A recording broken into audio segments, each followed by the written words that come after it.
Chapter 5. My dear Helen, I am sure you must have wondered why I have not written to you for the last 2 weeks, but when you hear what I have been through, you will only wonder that I'm alive to write to you at all. I was very glad to hear your mother say yesterday that she had not written to you about what had happened to me, because it would make you so unhappy. But now that it is all over, and I am in a fair way to be soon as well as ever, I think you will like to hear the whole story. In my last letter I told you about the new black cat, Caesar, who had come to live in the Nelson house, and how anxious I was to know him. As soon as my nose was fit to be seen, Judge Dickinson's cat, who is a good, hospitable old soul, in spite of her stupidity, invited me to tea, and asked him too. All the other cats were asked to come later in the evening, and we had a grand frolic, hunting rats in the judge's great barn. Caesar, Judge Dickinson's cat, who is a good, hospitable old soul, in spite of her stupidity, invited me to tea, and asked Caesar too. When there suddenly came down on us a whole pailful of water. Is certainly the handsomest and most gentlemanly cat I ever saw. He paid me great attention, in fact so much that one of those miserable half-starved cats from Mill Valley grew so jealous that she flew at me and bit my ear till it bled, which broke up the party. But Caesar went home with me, so I did not care. Then we sat and talked a long time under the nursery window. I was so much occupied in what he was saying that I did not hear Mary open the window overhead, and was therefore terribly frightened when there suddenly came down on us a whole pailful of water. I was so startled I lost all presence of mind, and without bidding him good night, I jumped directly into the cellar window by which we were sitting. Oh, my dear Helen, I can never give you any idea of what followed. Instead of coming down as I expected to on the cabbages, which were just under that window the last time I was in the cellar, I found myself sinking into some horrible soft, slimy, sticky substance, which in an instant more would have closed over my head and suffocated me. But fortunately, as I sank, I felt something hard at one side, and making a great effort, I caught on it with my claws. It proved to be the side of a barrel, and I succeeded in getting one paw over the edge of it. There I hung, growing weaker and weaker every minute, with this frightful stuff running into my eyes and ears, and choking me with its bad smell. I mewed as loud as I could, which was not very loud, for whenever I opened my mouth the stuff trickled into it off my whiskers. But I called to Caesar, who stood in great distress at the window, and explained to him, as well as I could, what had happened to me, and begged him to call as loudly as possible, for if somebody did not come very soon, and take me out, I should certainly die. He insisted at first on jumping down to help me himself, but I told him that would be the most foolish thing he could do. If he did, we should certainly both be drowned. So he began to mew at the top of his voice, and between his mewing and mine, there was noise enough for a few minutes. Then windows began to open, and I heard your grandfather swearing and throwing out a stick of wood at Caesar. Fortunately, he was so near the house that it did not hit him.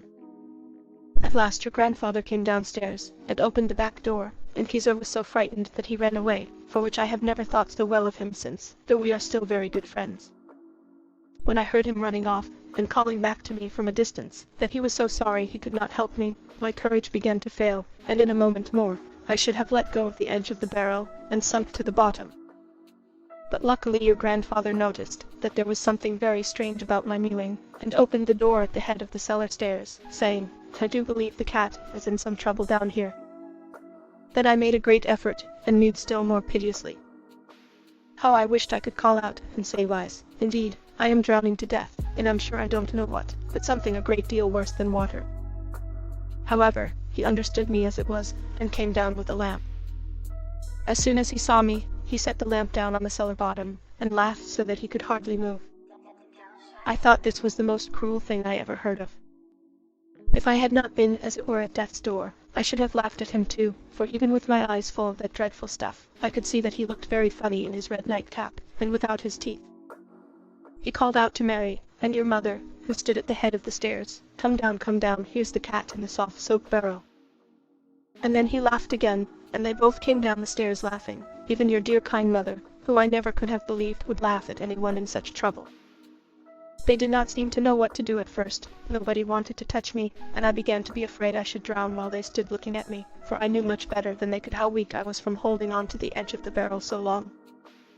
At last your grandfather swore that oath of his, you know the one I mean, the one he always swears when he is very sorry for anybody, and lifted me out by the nape of my neck, holding me as far off from him as he could, for the soft soap ran off my legs and tail in streams. He carried me up into the kitchen, and put me down in the middle of the floor, and then they all stood round me, and laughed again, so loud that they waked up the cook, who lifted me out by the nape of my neck, holding me as far off from him as he could, who came running out of her bedroom with her tin candlestick and a chair in her hand, thinking that robbers were breaking in.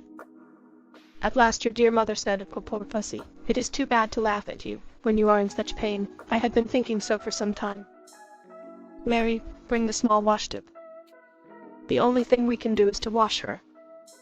When I heard this, I almost wished they had left me to drown in the soft soap, for if there is anything of which I have a mortal dread, it is water.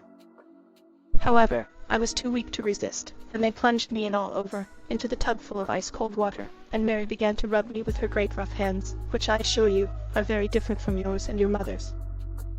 Then they all laughed again to see the white lathered, made in 2 minutes the whole tub was as white as the water under the mill wheel that you and I have so often been together to see.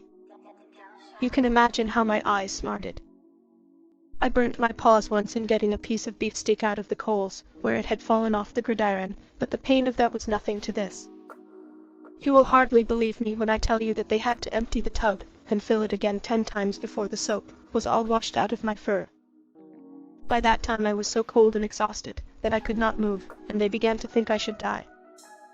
But your mother rolled me up in one of your old flannel petticoats, and made a nice bed for me behind the stove. By this time even Mary began to seem sorry for me, though she was very cross at first, and hurt me much more than she need to in washing me. "Now," she said, "you're nothing but a poor beast of a cat, to be sure, but it's myself that would be sorry to have the little mistress come back, and find you killed. So you see your love for me did me service, even when you were so far away. I doubt very much whether they would have ever taken the trouble to nurse me through this sickness, except for your sake. But I must leave the rest for my next letter. I am not strong enough yet to write more than 2 hours at a time. Your affectionate Pussy."